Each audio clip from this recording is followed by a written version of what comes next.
hello everyone. My name is Bonnie Yu and I'm an application engineer here at Maplesoft. My main role here is to work with our customers to provide solutions using our toolchain. So typically we would develop models for product design validation or developing system level simulations for real-time simulations, or also we would develop analysis and design tools. So just to give some background.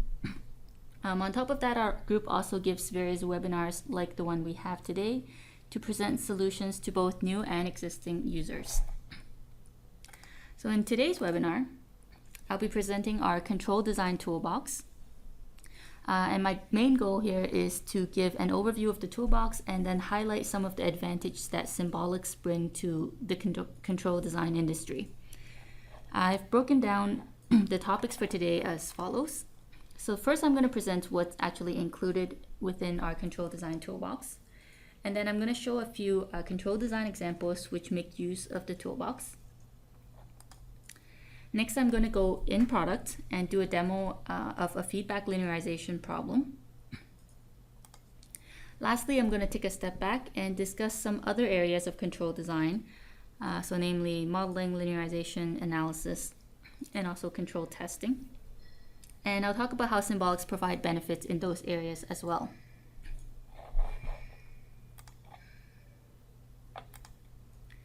So what is our control design toolbox?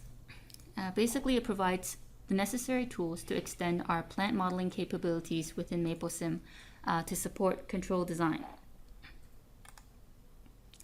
With this toolbox are two packages, the first one being the control design package. This is essentially a collection of procedures or commands, if you will, for creating and designing control systems. It also gives access to the dynamic systems package, which is a collection of procedures for creating, manipulating, and simulating and plotting linear system models. We'll be making use of these two packages throughout the webinar. There's also a linearization template, as well as a PID tuning template. And it also includes sample control design models and examples. Here's just a visual breakdown of some of the techniques that are included in the control design package. So for PID tuning, these are some of the different techniques included. State feedback, state estimation, and also some techniques for system manipulation. Again, we'll talk more about these commands as we go through with the examples. And then the dynamic systems package allows us to create systems, convert from continuous to discrete, or both ways, signal generation, different plotting techniques specific to controls design, analysis, and also simulation. Okay, before I get into our actual design examples, I want to show this control design of a DC motor example to give you an idea of the workflow, a typical workflow within our product suites. So this is MapleSim. This is the environment MapleSim. If I double click, this is my plant model. You can see the familiar feedback schematic. This is my plant model. If I double click on it, you'll see my DC motor. So you'll see electrical components combined with mechanical components. These are pulled from our multi-domain library. After we create our plant model, we can extract the equations of our plant automatically, symbolically. And then we can go ahead and design with our controller. So if I step back out, you'll see this controller implemented. This controller was implemented with this Maple worksheet that I've just opened up. And I'm going to go through this worksheet fairly quickly. You don't have to worry about all of the contents of the worksheet just yet. This will just serve as an example for me to show the typical workflow and also the product environment a little bit. So this is now Maple. You'll see that within Maple, it is a combination of text, images, quick links to different sections of our worksheet, tables for organization of our material, in this case, parameters and variables, along with the actual symbolics and calculation. So it's an integrated and very rich environment for both development and documentation of our process. We can see different types of plots for our results. We also have what we call code edit regions here. This is for defining our code. So Maple is also an extensive programming language. So if there are procedures that need to be defined via code, we can also do that, but of course collapse it in a region so that it does not distract the flow of the document. So these are all integrated together. You can see again the use of tables here for the presentation of results. We also have at the bottom integrated one of our many embedded components that help to make this worksheet very interactive. For example, here I'm varying my resistance through the circuit of the DC motor and immediately seeing my step response and also the control effort in my plots. Okay, so once we're happy with our design of the control, we can then export out back into MapleSim. So Maple and MapleSim are very tightly integrated together. More on how we export this component later in the presentation. Okay, now back to my PowerPoint. All right, the first example I'm going to show is a simple control design, PID control design. This is the worksheet that was used to design the controller. And this is just a static screenshot here. This is also a Maple document, just like the one I showed. However, in contrast to the previous worksheet that I showed, which had integrated development and documentation style, this worksheet was created and used as an interactive SISO design tool. So for example here, I can put in my plant, generate the system, and automatically extract different types of plots. There's a drop-down menu here where I can select the different types of plots, whether it's open loop or closed loop. And then at the bottom is the actual control design where I can select between different modes. The first one being an auto tune method, and then PID, manual PID, and also pole placement. So within, if we select auto tune methods, there are different methods we can select from and also controllers that we can select from.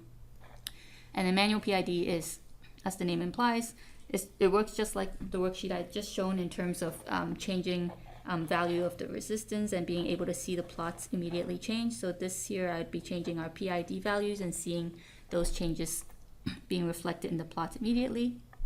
And once we're happy again with the response of our controller, we can generate MapleSim component and export that out as a component as you see on the screen here.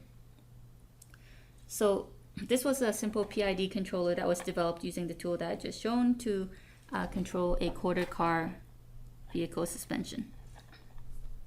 This is the plot results and then the 3D results. Okay, the next example I'm going to show is the motion control of a quadrocopter. First is the plant model. So let me just describe this. We have our main body, and then extending from it we have our 4 rotors. Within each of these subsystems there's the mechanical parts as well as a DC motor that's actuating each of the rotors. That brings us to our input. So there are 4 inputs to this plant, so each of the motor's voltage input. And then in terms of output, there are 4 sets of outputs. We have attached sensors all throughout the plant. So we have center of mass position, center of mass orientation, the speeds of the rotor, as well as the angular velocity.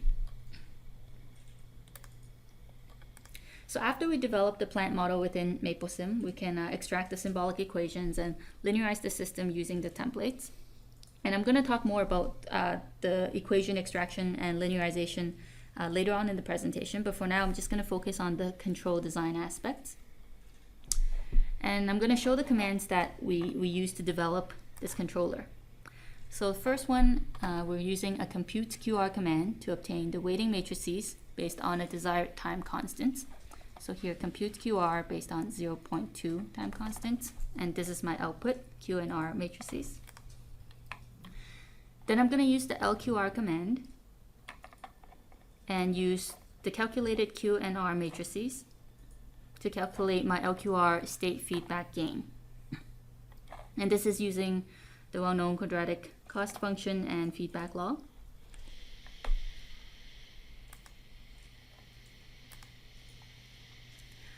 Next, I'm going to use the state feedback closed loop command to generate a closed loop system so I can do some testing to see the response. So I generated this system, this feedback system, and then I'm testing the controller with a step signal of 0.2. And I'm here plotting the XYZ position of my quadrocopter.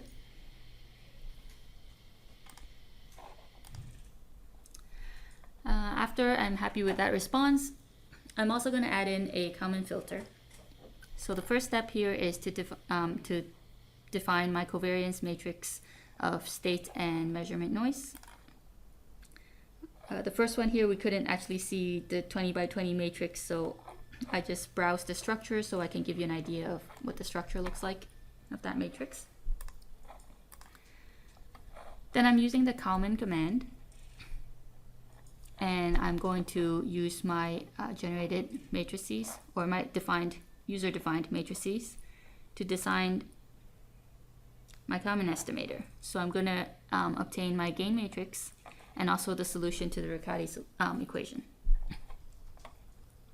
Once I have the Kalman filter, I can combine that with the LQR controller and essentially design the LQG controller. So I'm using a controller observer this time, and it will combine the controller and the Kalman filter in the manner that you see on the diagram. Once I've created that as a system, I can again apply the same test as previous. So again, with the step input of 0.2 and plotting out my XYZ position. Once I have that, I can export my controller directly into my MapleSim environment for simulations. So now I've connected my controller to my quadrocopter, my plant model. This is the animation of the model that was created.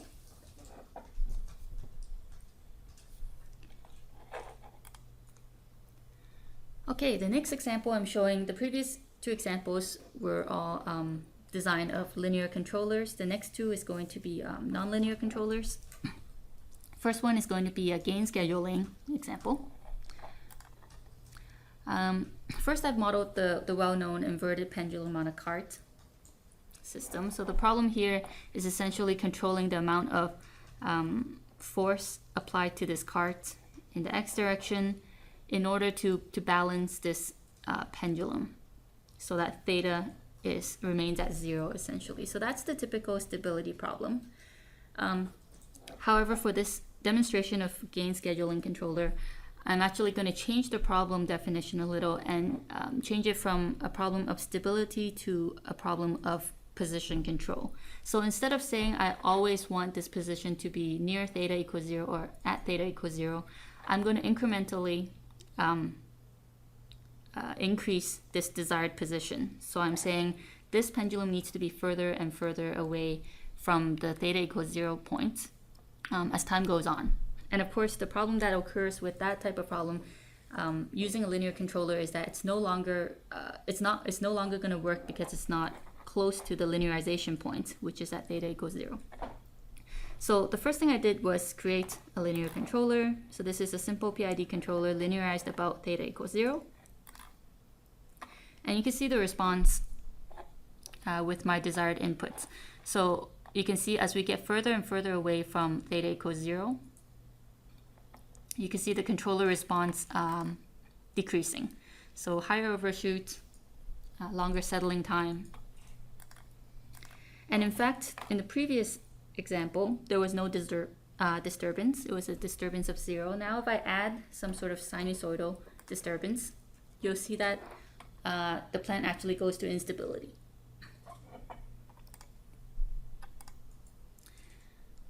So to implement gain scheduling, this is the steps we took. This is the gain scheduling controller subsystem, and this is just stepping into it to give you an idea of what it looks like. Basically what was done was we designed 3 linear controllers, and those controllers were designed about different linearization points. So we created a linearized model about theta equals 0, 0.8, and 1.1. Once we have those controllers, we implemented them through lookup tables to interpolate between the PID gains. And we take as feedback the scheduling variable, and that's used to determine which operating region the plant currently is in, and so it will decide which controller to use. And this is the results based on the gain scheduling controller. You can see improved performance all throughout. And also if we add the disturbance,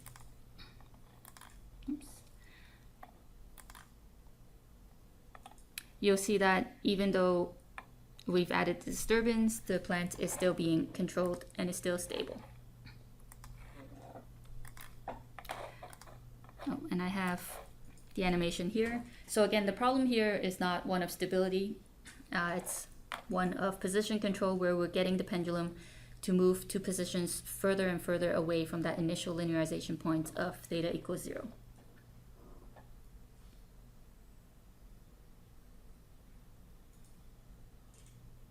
So something like this can also be used for example, a swing up controller. Okay. All right, the next example I'm going to show is going to be in product. So let me get into MapleSim. And I'm just going to open up a new worksheet.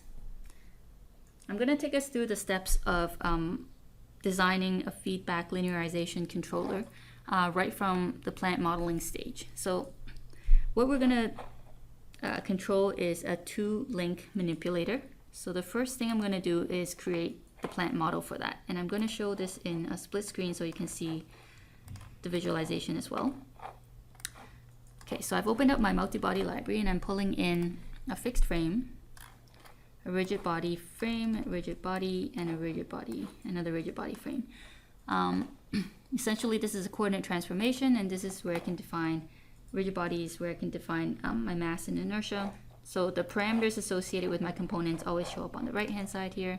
And you'll notice that as I'm pulling in these components, it actually already shows up in my visualization.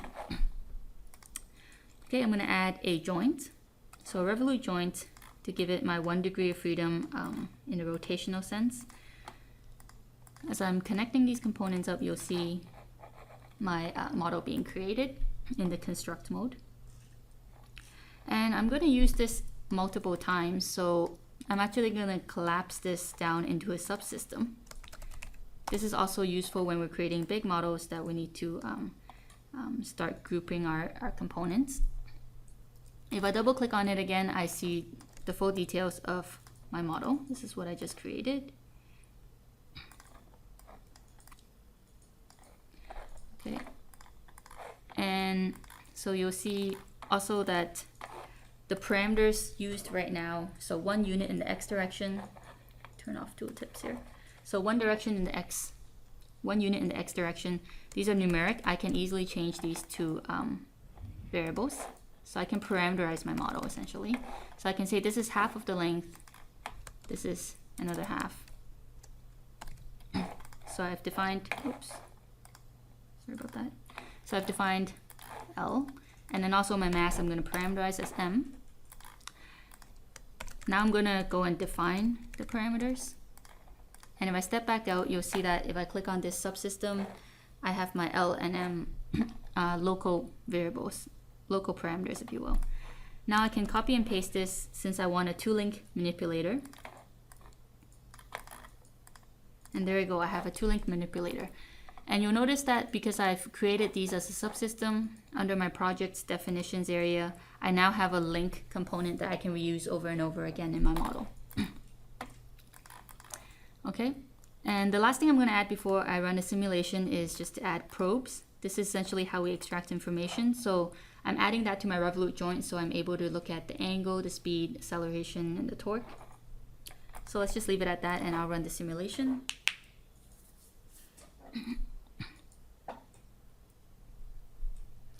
Okay, so I have a chaotic 2-link pendulum or manipulator for now.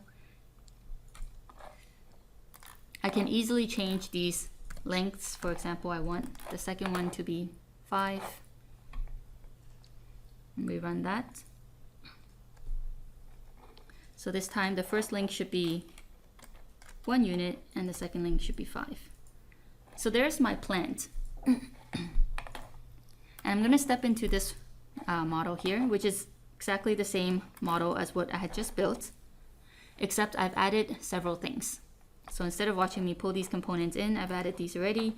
Essentially, I've added 2 torque inputs. So I'm going to say that these 2 joints are actuated. I've added 2 angle sensors at the joints. So you see I've defined my inputs and my outputs to the system. And I also added a visualization component, path trace. Essentially, I'll be able to trace my end effector's path. Okay, so now so this is my plant model. Again, these were the same parameterization as we've done. Now I have my plant model. What I can do with it is go into multi-body analysis. And actually, before I do that, sorry, let me just go over back to the model we were working on, and I wanted to show some of the templates, Maple templates that we have. So a very popular one, equations generation, custom components. This is where we can create our own MapleSim components as long as we have the physical equations to define the components. Linearization templates, multi-body, optimization, PID tuning. So they can all be found here. There's a list of templates for MapleSim models that are basically pre-generated Maple templates to help with different tasks that are very popular. So as an example here, the equation extraction templates, I can still see my MapleSim model. If I load the selected subsystem, what it's doing here is basically pulling all the information from my MapleSim model onto this template. So in this case here, it detected that there are 2 variables. So my 2 revolute joints, and then 4 parameters, so L and M associated with each of my links. And then the equations are already defined. I can also choose to, right now all of these are numerically substituted. I can say I actually want to keep this symbolic, or I want to simplify it. And there we have, so now we see these L and M's all throughout. And of course these names can also be renamed as well if you want to create your own names for them. Okay, so that was the equation extraction. Now back to this feedback linearization example. So we have the same model. I already showed how we can extract the equations. Now I'm going to show the use of the multi-body analysis. So this is basically like the equation extraction, only I'm extracting my multi-body equations. So this is the worksheet. I'm going to first run this line to link my model. Then I'm going to set a few naming substitutions. Then I'm going to run this command, get multi-body. And it will tell me that the system has 2 degrees of freedom, and it's modeled using 2 generalized coordinates coupled by 0 algebraic constraints. Okay, so once I have that, I have access to, in this case, dynamic equations. So I'm extracting my dynamic equations number 1 and dynamic equations number 2. And in both cases, I'm going to solve them using Maplesoft command. I'm solving it for the torques. So let me execute that. So there's my output. And then I'm defining my tracking controller. So that's T1 and T2. And then the control equation basically is applying my tracking controller within my solved dynamic equations. So I've substituted these 2 tracking controller forms into my equation 1 and equation 2. And then there are my control equations essentially. And I mentioned earlier that we have a capability called equation-based custom components, where if we have the equations defining a system, we can easily create a component from it. So that's exactly what was done. Basically, we copy and pasted these 2 equations into a custom component template. So that's here. So that was copy and pasted here. It will automatically detect the parameters and variables, and here we can define the ports to this custom component that I want to generate. So in this case, I have 4 inputs and 2 outputs. So 2 being my desired position for my 2 angles, and then the actual or the measured angles. and then my control signals. And then I just hit generate MapleSim components. And that will bring me back to my MapleSim model. So if I step out of my plants, this was the plant model that we were just working in. If I step out, this was the controller. This component was created using this custom component template. And let me just run the simulation so you can see the two inputs to the controller being my desired theta 1 and theta 2. I have my control outputs, and then I have my feedback from sensors. So this is my two overlaid performance. So I have theta desired over the actual theta or measured theta, and then theta 2. We take a look at the animation. We have our two-link manipulator. And this is based on my trapezoidal signal input. Now, what's really cool about this example is that because we were working within a symbolic environment to develop this controller, the controller we developed was actually a symbolic controller. So if I step into this controller component, you'll see that I've actually parameterized my L1, L2, M1, M2, and gravity as well. So if I just put in these parameters, which is the same parameters I've used for my actual plant, so we can see here L1, M1, L2, M2, basically that means as I'm changing my plant, the controller will still be valid. So for example here, let me just change these to 5 and 10. So I'm changing my plant geometry or properties, if you will, and the controller will still be valid because it was a symbolic controller.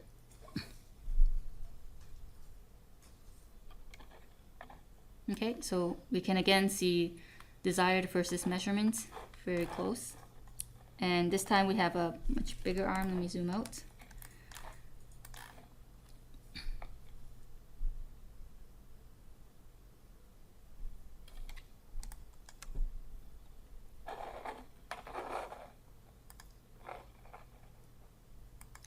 Okay, so that was the example for a feedback linearization.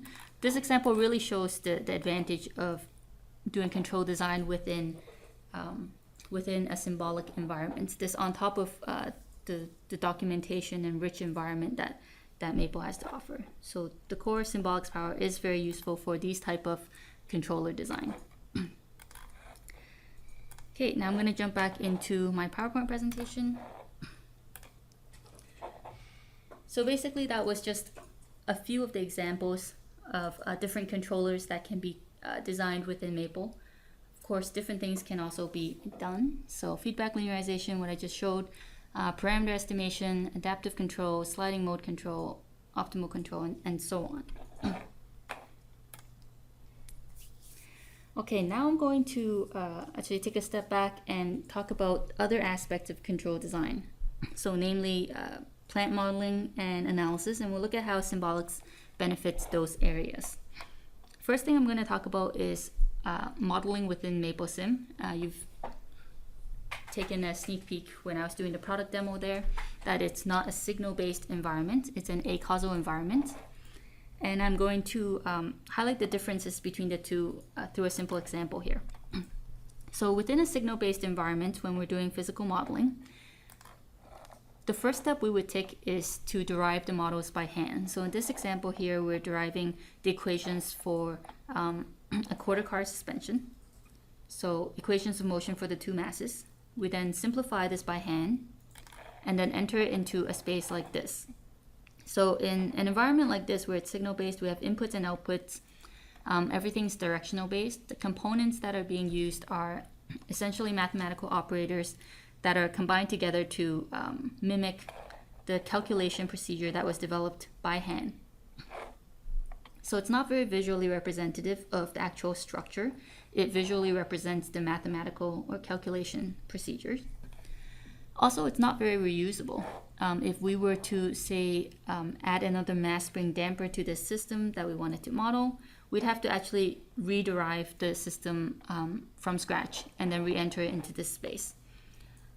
And also, as model complexity increases, of course, troubleshooting in this type of environment is also quite difficult. Now in the acausal modeling approach, which is what MapleSim uses, the very same schematic being modeled looks something like this. So first of all, you'll see that it's very visually representative. That's because the components that were being used are physical components. So no longer are they simply representing mathematical operators. And because of doing this, we also take away the process of deriving all of those equations by hand. So these are physical components. MapleSim will take a look at how we connect the ports of these components together and derive the system equations for us. So not only do we not have to derive the equations by hand, we also still have access to them. So this way it's intuitive to build, it's visually representative, and it provides insights on the system structure as opposed to the calculation procedure. This all leads to deeper understanding of your model or your system, and also increased flexibility and reusability of the model. If I was to add another mass spring damper onto this system, this plant, really it's just pulling in the 2 extra components and connecting them in accordingly. Now what about the benefits of acausal modeling together with symbolics? With acausal modeling, we don't have to derive the equations and we still get access to them. Now in Maple, we can get access to these equations symbolically. So these equations reflect my double mass spring damper system here. I can easily take advantage of the over 5,000 functions within Maple to start putting these equations into state space form, transfer function form, begin doing different types of analysis and testing, system identification, optimization within the Maple environment.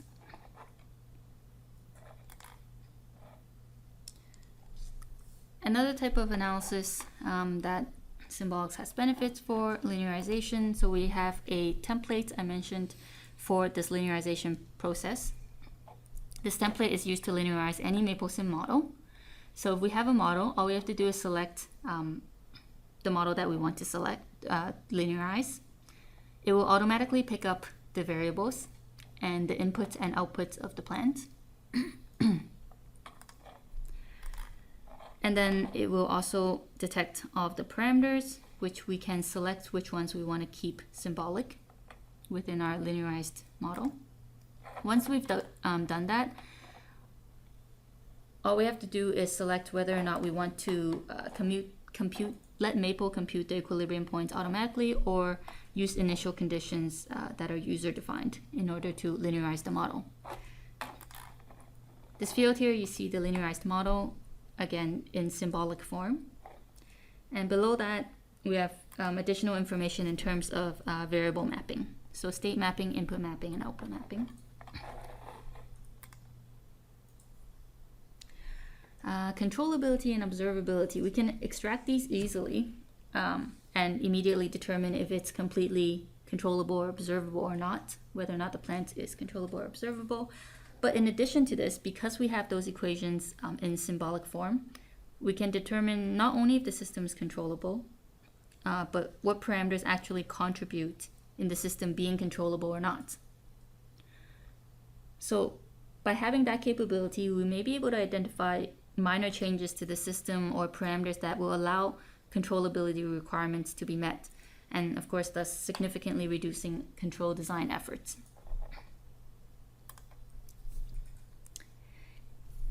Another example where symbolics is hugely useful is for inverse kinematics. So anyone doing manipulator or robot controller design, first step we have to do is actually solve for the inverse kinematics.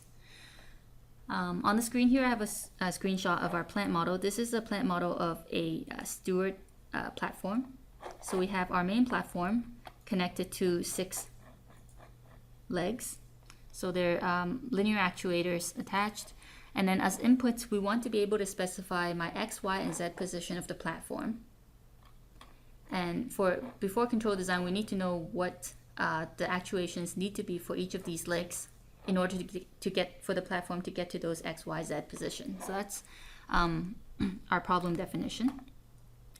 This is just opening up one of the legs. The legs are shared subsystems, so they're identical. So essentially it's a universal joint on one end, a sphere joint on a ball joint on the other end attached to the platform, and then we have a prismatic joint that allows for the linear constraints. So extending and retracting of the leg.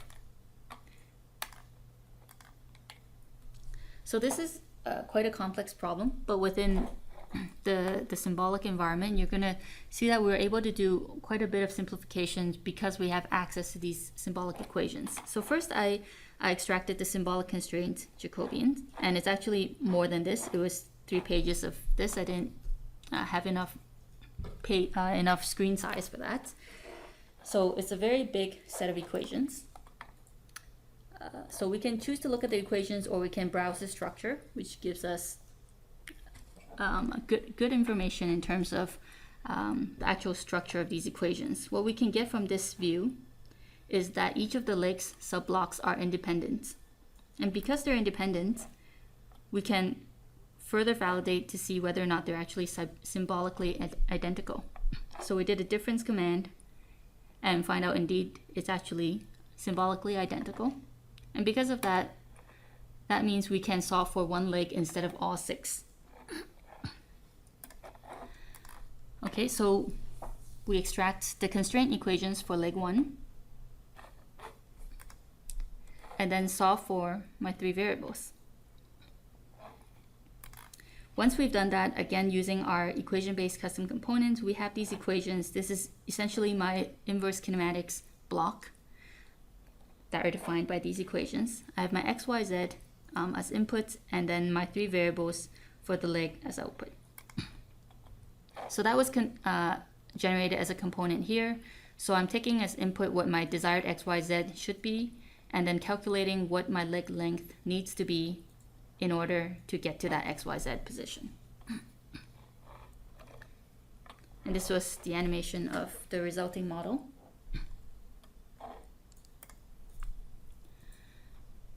Okay, the last topic I'm going to talk about is controller testing. After we've done plant modeling, after we've designed our controller, done simulation testing, we want to actually physically test our controller.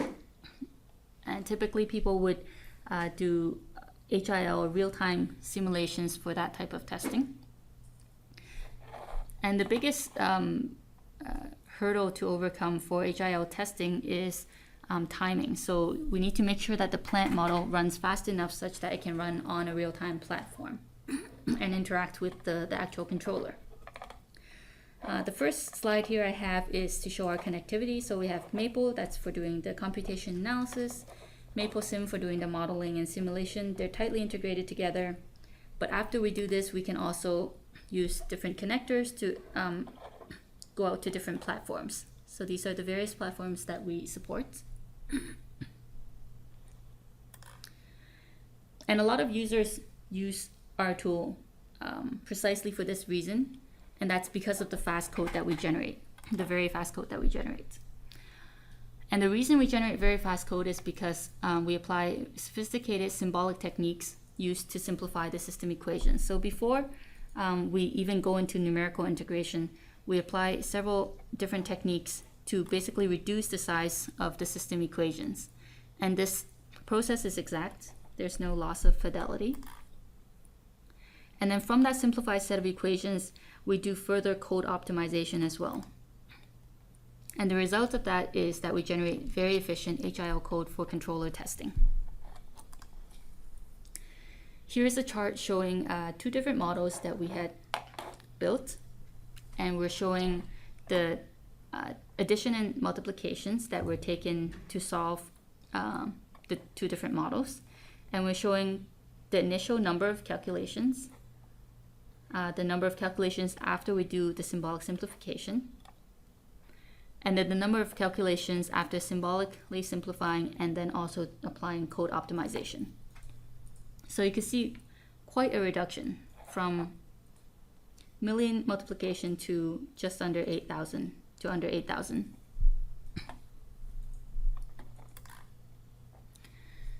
Okay, so just to wrap up today's presentation, MapleSim provides a very intuitive and natural approach for plant modeling for control design. the symbolic equations for the plant model, and also the linearization of the models can be done automatically. The MapleSim Control Toolbox provides control design tools to extend the plant modeling capabilities of MapleSim. It includes tools for doing PID tuning, state feedback, state estimation, system manipulation, and much more. Access to the system equations, together with a symbolic computing environment, allows for the symbolic controllers to be designed. Symbolics allows analysis of expressions instead of number crunching, as we saw with the inverse kinematics problem, where we were able to take advantage of viewing the structure of those symbolic equations and manipulating those symbolic equations instead of dealing with the huge set of equations. And lastly, we generate very fast code, which is ideal for real-time controller testing. Okay, and with that, I would like to end today's presentation, and I'd be more than happy to answer any questions that we have. And again, if there's any additional information that you require, or if you would like to speak to us about a specific application, feel free to contact us at support@maplesoft.com.